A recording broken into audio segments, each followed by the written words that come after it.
Hello friends, कैसे हैं आप सभी। उम्मीद करती हूँ कि आप लोग अच्छे होंगे और अपनी पढ़ाई को बेहतर तरीके से लगातार कर रहे होंगे। फ्रेंड्स, स्वागत करती हूँ आप सभी का आपके अपने यूट्यूब चैनल भीम अकेडमी 91 पर।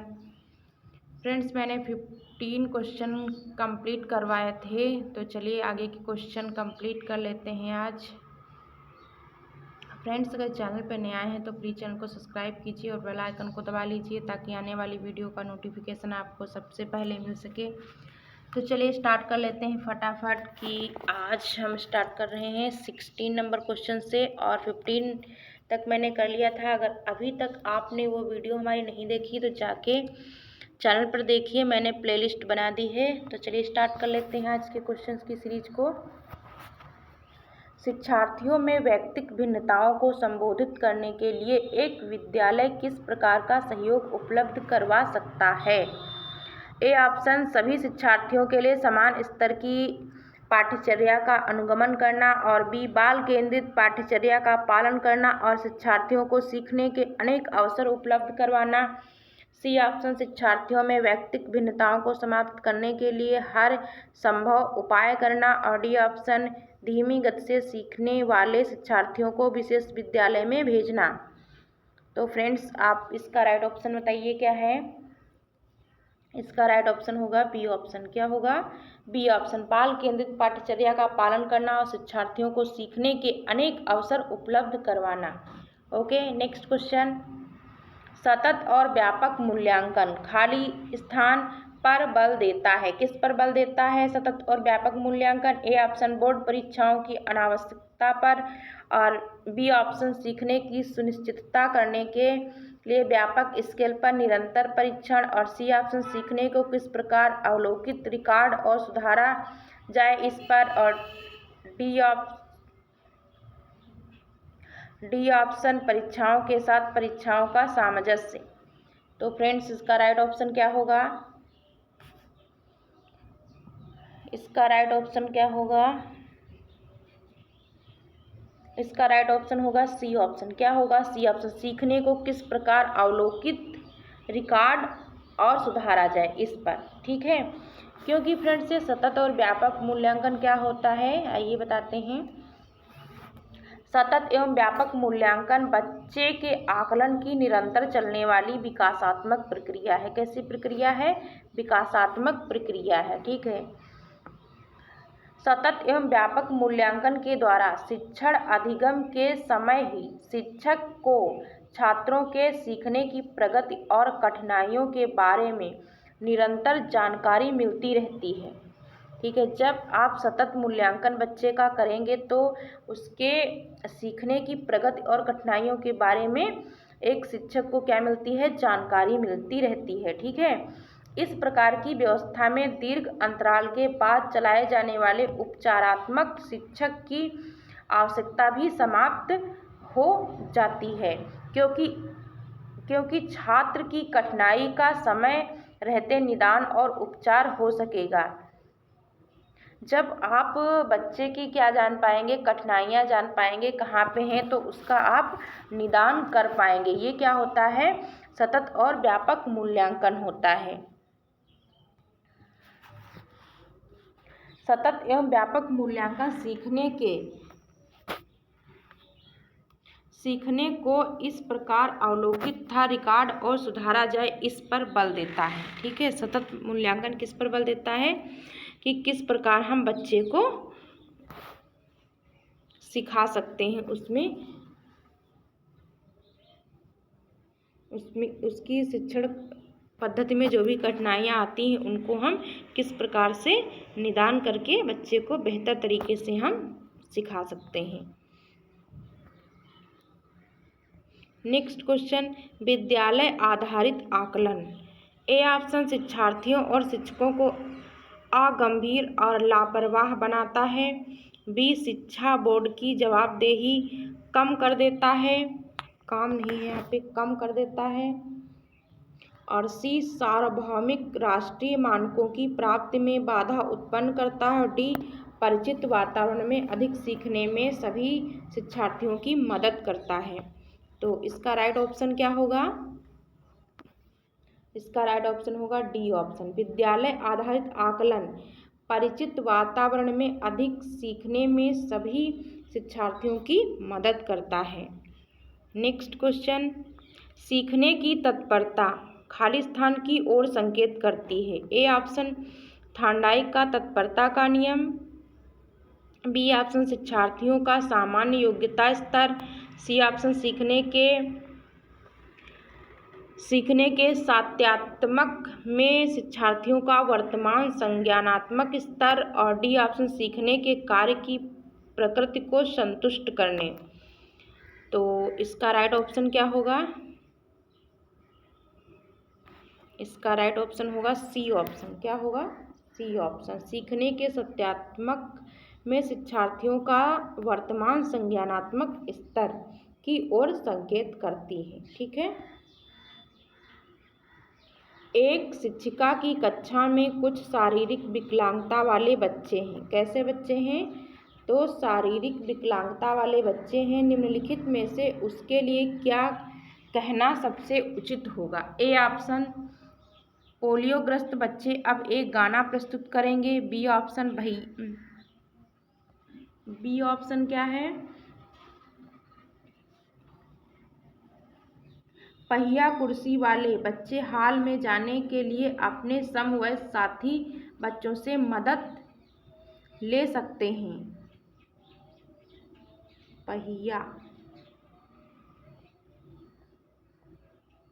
पहिया कुर्सी वाले बच्चे हाल में जाने के लिए अपने समवयस्क साथी बच्चों से मदद ले सकते हैं। और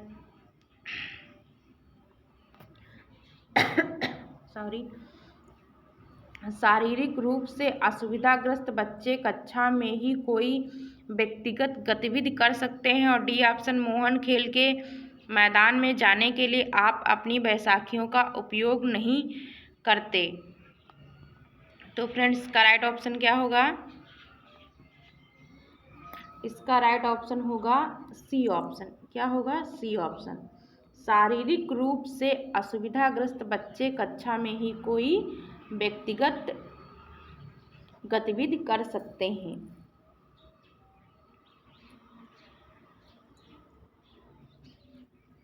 क्योंकि फ्रेंड्स, हमें भी किसी बच्चे की भावनाओं को ठेस नहीं पहुंचाना, उनको प्यार से उन्हें समझाना है कि शारीरिक रूप से असुविधाग्रस्त बच्चे कक्षा में ही कोई व्यक्तिगत गतिविधि कर सकते हैं। ठीक है। नेक्स्ट क्वेश्चन, खाली स्थान के अतिरिक्त निम्नलिखित सभी के कारण अधिगम अक्षमता उत्पन्न हो सकती है। ए ऑप्शन सांस्कृतिक कारक, बी सेरेब्रल डिस्फंक्शन, और सी संवेगात्मक विघ्न, और डी व्यवहारगत विघ्न। तो इसका राइट ऑप्शन क्या होगा? फ्रेंड्स, इसका राइट ऑप्शन होगा ए ऑप्शन।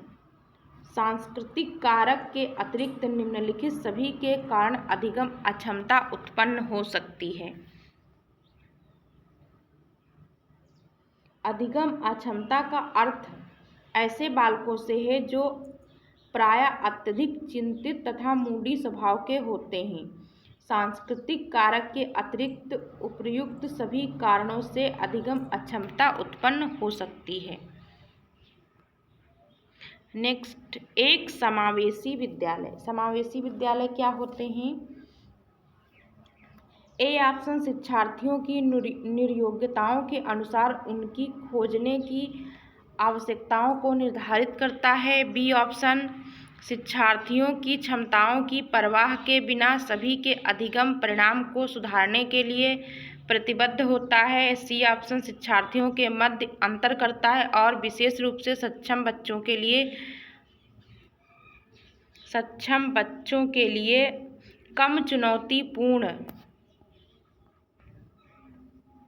कम चुनौतीपूर्ण उपलब्धि लक्ष्य निर्धारित करता है। और डी विशेष रूप से योग्य शिक्षार्थियों के अधिगम परिणाम को सुधारने के लिए विशिष्ट रूप से प्रतिबद्ध होता है। तो एक समावेशी विद्यालय, फ्रेंड्स, का राइट ऑप्शन क्या होगा? बी ऑप्शन क्या होगा? B option. शिक्षार्थियों की क्षमताओं की परवाह के बिना सभी के अधिगम परिणाम को सुधारने के लिए प्रतिबद्ध होता है। समावेशी विद्यालय में बच्चे एक साथ, सबके साथ अपनी पढ़ाई को करते हैं। एक समावेशी विद्यालय किसी शिक्षार्थियों की क्षमताओं को नहीं देखता, बल्कि विद्यालय में कक्षा के सभी शिक्षार्थियों की क्षमता को ध्यान में रखते हुए अपने अधिगम परिणामों को सुधारने का प्रयत्न करता है। एक समावेशी विद्यालय में हर प्रकार के बच्चे पढ़ते हैं, चाहे वो प्रतिभाशाली हों, चाहे वो निम्न स्तर के हों, चाहे वो किसी रूप से विकलांग हों, वो एक ही साथ एक ही कक्षा में सबको एक साथ पढ़ाया जाता है समावेशी विद्यालय में। नेक्स्ट क्वेश्चन, प्रतिभाशाली शिक्षार्थी को ए ऑप्शन अधिगम निर्योग नहीं हो सकते, बी ऑप्शन ऐसे सहयोग की आवश्यकता होती है जो सामान्य विद्यालयों द्वारा उपलब्ध नहीं कराए जाते, और सी शिक्षक के बिना अपने अध्ययन को व्यवस्थित कर लेते हैं, और डी ऑप्शन अन्य शिक्षार्थियों के लिए मॉडल बन सकते हैं। तो इसका राइट ऑप्शन क्या होगा? इसका राइट ऑप्शन होगा बी ऑप्शन। ऐसे सहयोग की आवश्यकता होती है जो सामान्य विद्यालयों द्वारा उपलब्ध नहीं कराए जाते। प्रतिभाशाली बच्चे, जो प्रतिभाशाली विद्यार्थी होते हैं,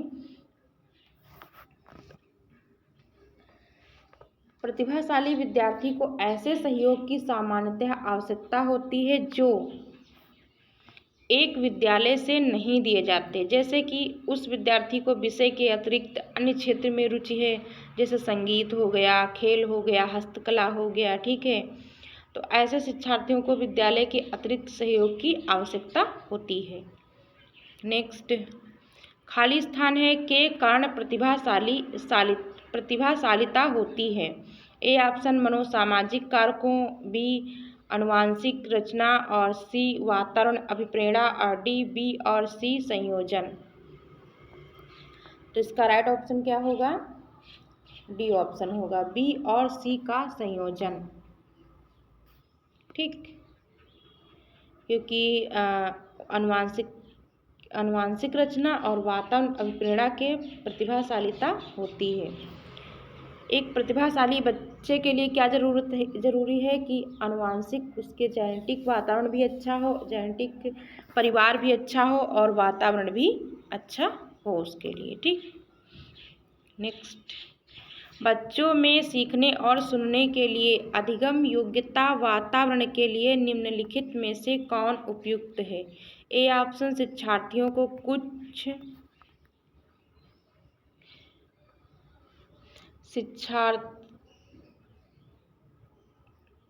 बच्चों में सीखने और सुनने के लिए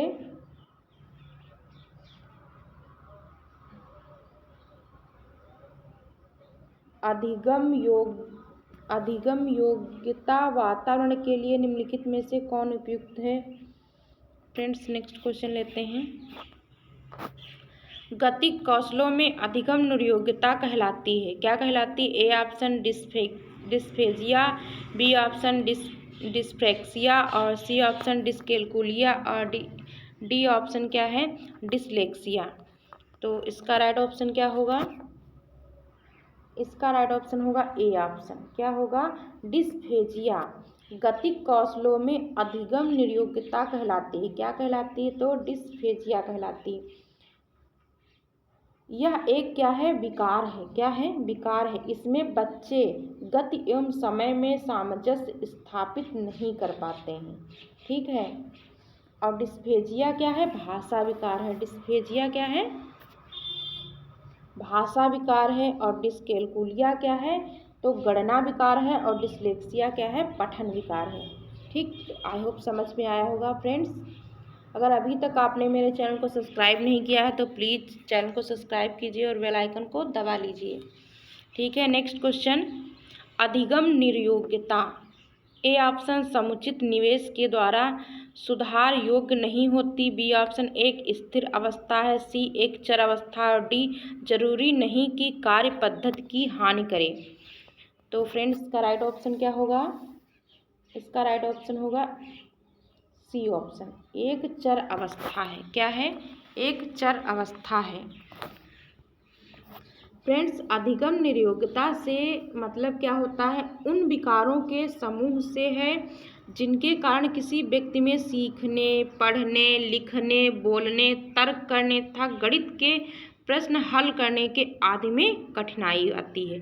तो उनको हम क्या कहते हैं? अधिगम निरोगता वाले बच्चे कहते हैं। ठीक है।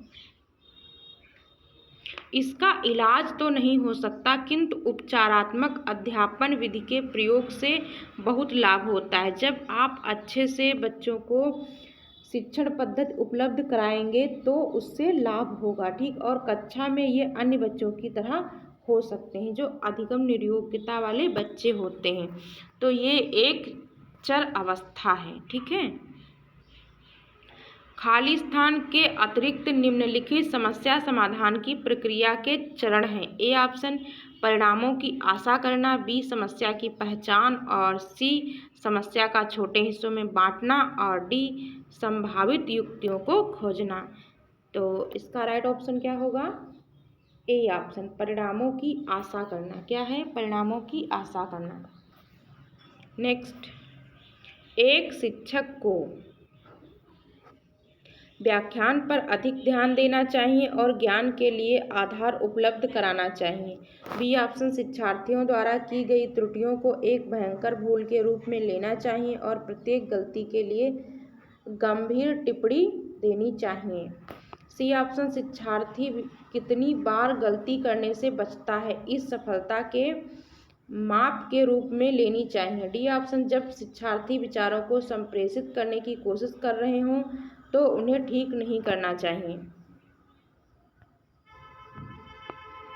फ्रेंड्स, इसका राइट ऑप्शन क्या होगा?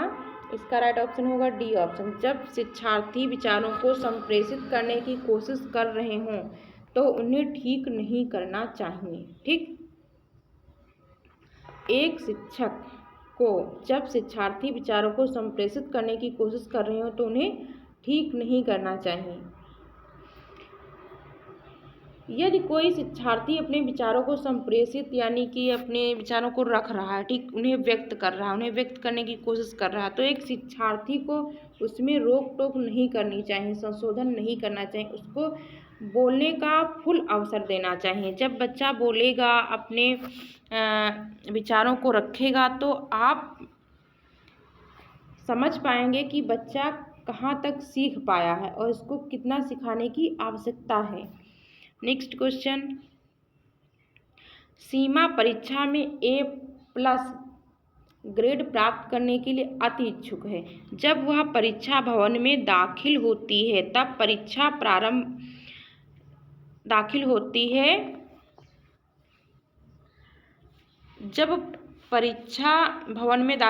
तब परीक्षा प्रारंभ होती है, वह अत्यधिक नर्वस हो जाती है। वो क्या हो जाती है? नर्वस हो जाती है, परेशान हो जाती है, उसके पांव ठंडे पड़ जाते हैं, उसके हृदय की धड़कन बहुत तेज हो जाती है और वह उचित तरीके से उत्तर नहीं दे पाती। इसका मुख्य कारण क्या हो सकता है? ए ऑप्शन, शायद वह अकस्मात संवेगात्मक आवेग का सामना नहीं कर सकती। बी ऑप्शन, शायद वह अपनी तैयारी के बारे में बहुत आत्मविश्वासी नहीं है। और सी ऑप्शन, शायद वह इस परीक्षा के परिणाम के बारे में बहुत अधिक सोचती है। और डी ऑप्शन, निरीक्षक शिक्षिका जो ड्यूटी पर है वह उसकी कक्षा अध्यापिका हो सकती है और वह स्वभाव में बहुत कठोर है। तो फ्रेंड्स, इसका मुख्य कारण क्या हो सकता है? इसका राइट ऑप्शन है ए ऑप्शन, शायद वह अकस्मात जो अचानक से उसके संवेग आते हैं उसका वो सामना नहीं कर पाती, इसलिए वो नर्वस हो जाती है, उसके पांव ठंडे पड़ जाते, उसके हृदय की धड़कन बहुत तेज हो जाती और उसके कारण क्या होता है?